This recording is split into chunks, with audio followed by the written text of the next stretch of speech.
Good afternoon everyone, সবাই কীরকম আছো? আশা করছি খুব ভালো আছো, সুস্থ আছো। এদিকে আমরাও ভালোই আছি। আজকে হচ্ছে রবিবার, আর এই রবিবার তো সেরকম বেরোনোর কোথাও প্ল্যান নেই, কারণ মেয়ের পরীক্ষা তোমরা জানোই। তো সকাল সকাল চা খাওয়া হয়ে গেছে। এখন সকাল নেই, যদিও বা 12টা বেজে পার হয়ে গেছে, ওই জন্যই তোমাদের গুড আফটারনুন বললাম। রবিবার, সেই জন্য যেই দেরি করে উঠি তার চেয়ে আরও একটু দেরি করে ওঠা হয়েছে। আর মা বাবার যে যাওয়ার কথা ছিল তোমাদের বললাম, তো মা বাবা যাবেন।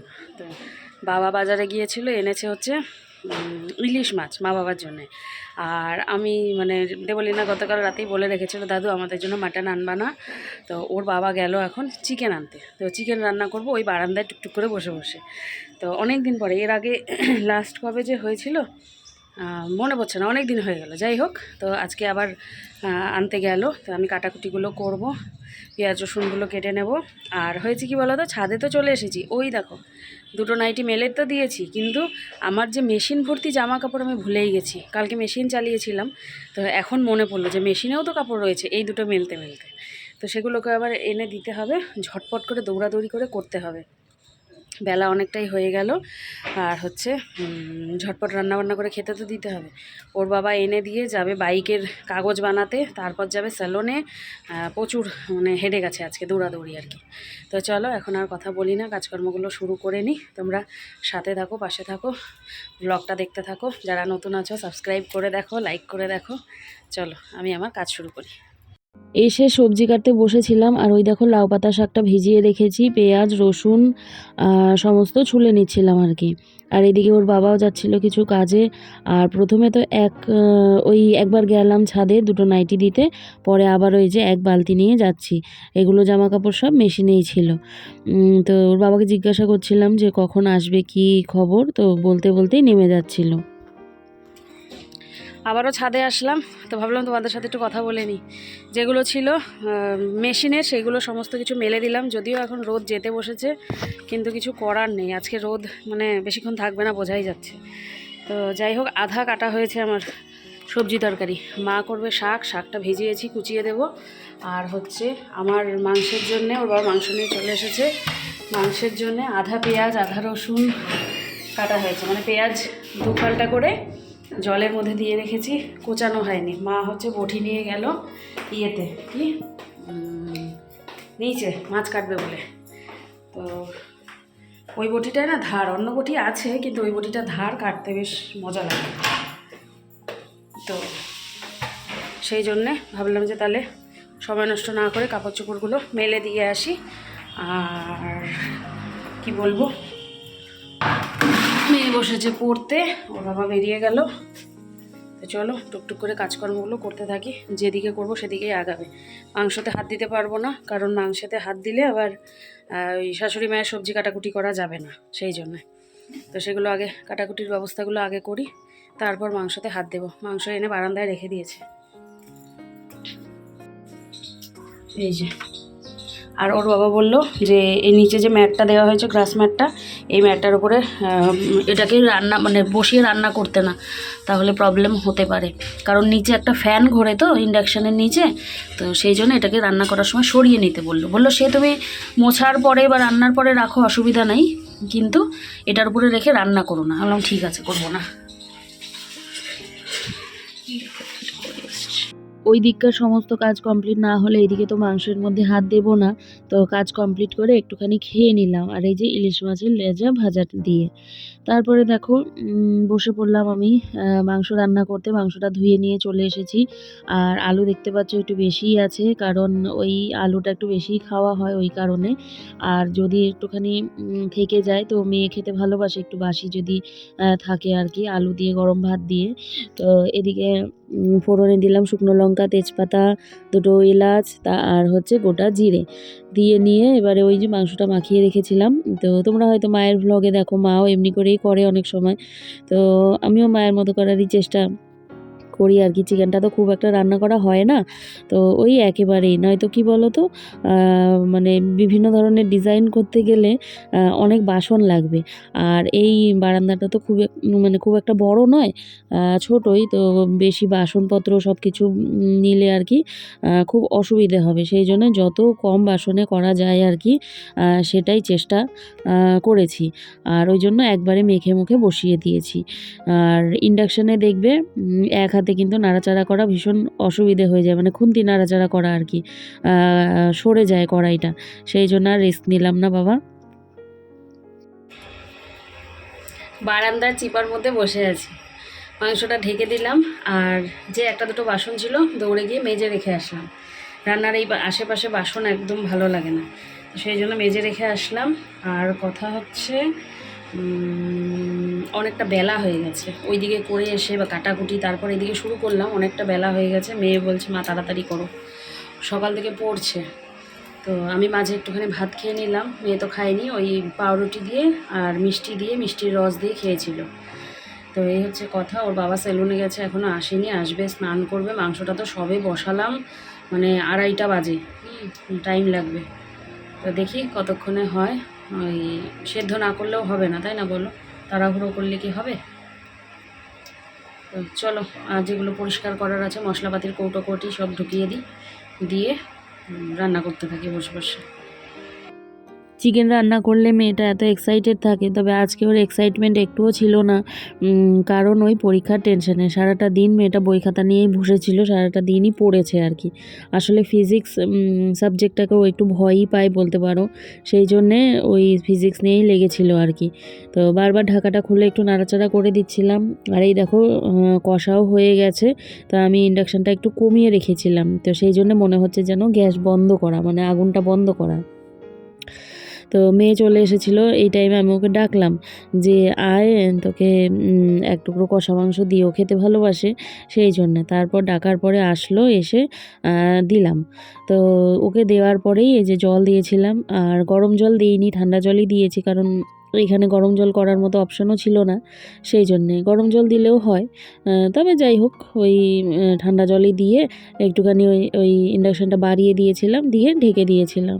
তো হয়ে গেছে, অসুবিধা হয়নি কিছু। এখানে তো আমরা খেতে বসি, সেই জন্য কড়াইটা এখানে এনে রাখলাম। আর বারান্দা পুরো মুছে পরিষ্কার করে নিয়েছি পুরো, এখান দিয়ে পুরো তেলের ছিটে পড়ে একেবারে খারাপ অবস্থা হয়েছিল। আর ওই যে ইন্ডাকশান ভালো করে মুছে নিয়েছি, দিয়ে ওখানে জল আছে। আর পুরো বারান্দা পরিষ্কার করে মুছে নিয়েছি, বাসনগুলো এবারে মেজে আমি স্নান করে আসবো। সব মুছে টুছে রেখে তারপর আমি গিয়েছিলাম স্নানে। স্নান করে এসে এই চিকেনে হাত দেইনি, ভাত নিয়ে এসেছি আগে, কারণ এই চিকেনের গায়ে আবার ওই হাঁড়ি ধরবো না, সেই জন্যই। তো আগে ভাত নিয়ে এসে তারপরে এই যে চিকেন দিতে বসেছে। আর এই ভিডিওটা কিন্তু মেয়ে করেছে। আর সব থেকে মানে খারাপ লেগেছে কোনটা বলো তো, ও ঠিকঠাক করে ভাতটা খেতেই পারেনি ওই টেনশানে। আর আমারও ভীষণ ওর সাথে সাথে টেনশন হচ্ছে, কি করবে না করবে, কি হবে না হবে। আর স্কুল থেকে বলেই দিয়েছে যেহেতু যে কোশ্চেন পেপার খুব হার্ড হবে, সেই জন্য ওর একটু চিন্তাটা বেশি।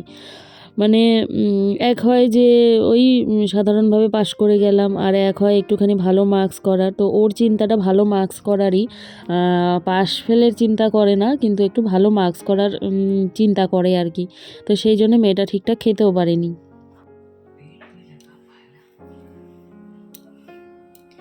খাওয়া দাওয়া তো হয়ে গেছে, এই যে চাদরটা মুড়ি দিয়ে একটুখানি বসলাম। আর ছাদে যেতে হয়নি, কারণ মা গিয়েছিল, গিয়ে বলল যে সব জামা কাপড় নাকি তুলে ওই শেডের নিচে দিয়ে রেখেছে, আমাকে আর যেতে হবে না। আর বাসন মেজে আসলাম, বসলাম। আর এইদিকে দেখো কী নিয়ে বসেছি, এটা দেখা যাচ্ছে না যদিও, দই। বাবা দই এনেছে, তো খাওয়ার পরে সবাই একটু একটু করে দই খেয়ে নিয়েছে ওরা। আমি হচ্ছে এখন খাবো বসে বসে আরাম করে। মেয়ে ওইদিকে পড়তে বসেই ছিল, এই যে আবার উঠে আসলো। উঠে আসলি কেন? ও সোয়েটার পরে নে। তো ফিজিক্স নিয়ে খুব টেনশনে আছে, টেনশনে ও মানে ঠিকঠাক ভাতও খেতে পারলো না, বলছে মানে টেনশন আর কি ফিজিক্সটা। তবে মাংস খেয়েছে। চিকেন আর কি, মানে ঘরে খাওয়া একরকম আর ওই বাড়ি থেকে এনে একরকম খাওয়া, বুঝতেই পারছো। তো যাই হোক চলো দইটা খাই, খেয়ে নিয়ে একটুখানি রেস্ট নিয়ে তারপরে দেখি কি করি। বেরোনোর দরকার তো ছিল, তবে দেখা যাক মেয়ের পড়ার উপরে, ও কতটুকু কি পড়ে, কখন পড়া শেষ করে তার উপরে। তো চলো পরে আবার আসছি, তোমাদের সাথে কথা বলবো। এই দেখো দেবলিনার বাবা চা করলো, এমন চা করেছে নিজের চা নিজেই খেতে পারলো না। বেচারা নিজের করা চা নিজেই খেতে পারলো না।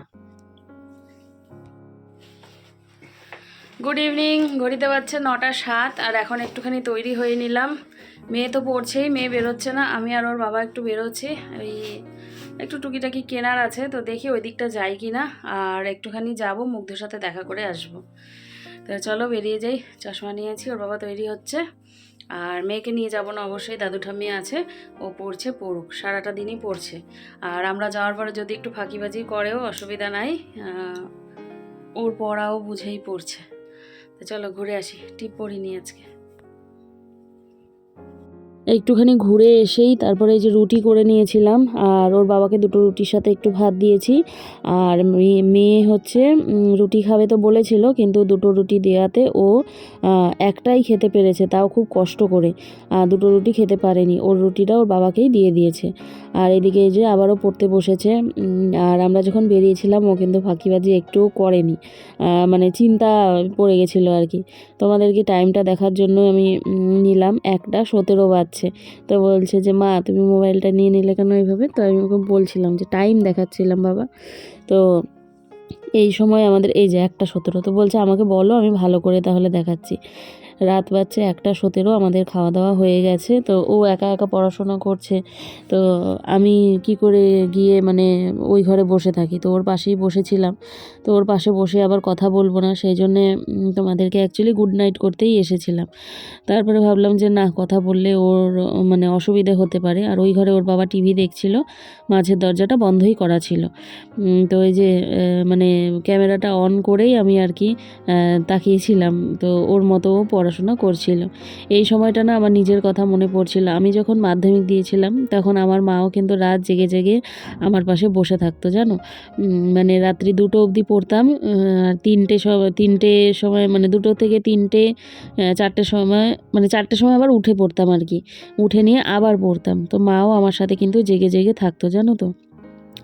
এই কয়েকদিন আমার একেবারেই ভ্লগ হচ্ছে না, মানে মানে মন দিয়ে আমি কিছুতেই ভ্লগ করতে পারছি না জানো তো। তো ভেবেছি 1-2 দিন বন্ধই রাখবো, কারণ ওই টেনশনেও বলতে পারো। আর দ্বিতীয় কথা হচ্ছে আমি যত তাড়াতাড়ি পারছি কাজগুলোকে সেরে নিচ্ছি। আর ভিডিও করতে গেলে তো একটা মানে সময়ের ব্যাপার, বুঝতেই পারো, ক্যামেরা সেট করো, আবার সেটাকে আবার এডিটও করো, অনেক ঝামেলা থাকে আর কি।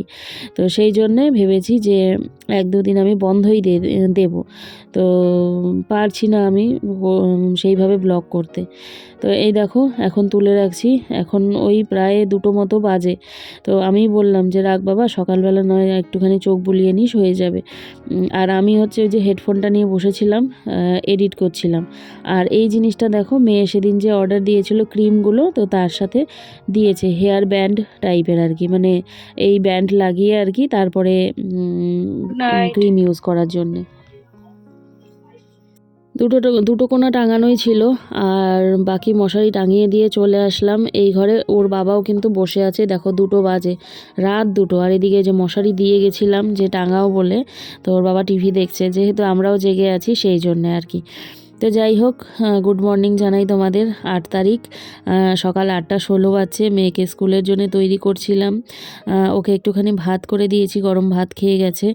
আর এখনও ওই ঘরে ওই যে আয়নার ভেতরে ঢুকেছে, কারণ কি বলতো, চোখের ড্রপ দিচ্ছিল, চোখটা নাকি জ্বালা করছে। Best of luck. Thank you. Good morning. Good morning. সবাইকে বলে যাও গুড মর্নিং। এক্সাম দিতে যাচ্ছি। চলো আমিও যাই নিচে অবধি, ভালো করে দিবা, আর যাওয়ার সময় একটু দেখে নাও। হ্যাঁ, একটু লাস্ট নোটসটা দেখবো। আসলে চোখ জ্বালা করছিল, কিন্তু ওই ঘুমটা কমপ্লিট হয়নি। অত রাতে শুয়েছে দেখলে 2টোর সময়। তারপর আবার এই 7:30টার সময় উঠেছে। তো ঘুমটা ঠিকঠাক কমপ্লিট হয়নি, সেই জন্যেই হয়তো চোখটা জ্বালা করছিল। তো ওর বাবা আগে বেরিয়ে গেছে, ও পরে বেরোলো। আর আমি এদিকে রান্নাঘরে চলে আসলাম রুটি করার জন্যে। এটা কিন্তু সকালে, মানে যেদিন তোমরা ভিডিওটা দেখছো সেই দিন সকালেরই ভিডিও। তো আজকে সারাদিনের মানে সোমবারের ভ্লগ আমি করব কিনা এখনও পর্যন্ত বলতে পারছি না। আর ব্লগগুলো খুব ছোট হচ্ছে, সেই জন্য আমি ভাবলাম যে না, একটুখানি মানে সামঞ্জস্য রেখে আর কি ব্লগটা করি, কারণ বেশি ছোট হয়ে গেলে একেবারেই ভিউজ হয় না, সেই জন্যে। তো এই যে রুটিগুলো করে রেখে দিলাম, কেউ চা দিয়ে খাবে, কেউ ওই মাংস আছে ওর বাবা খেলেও খেতে পারে।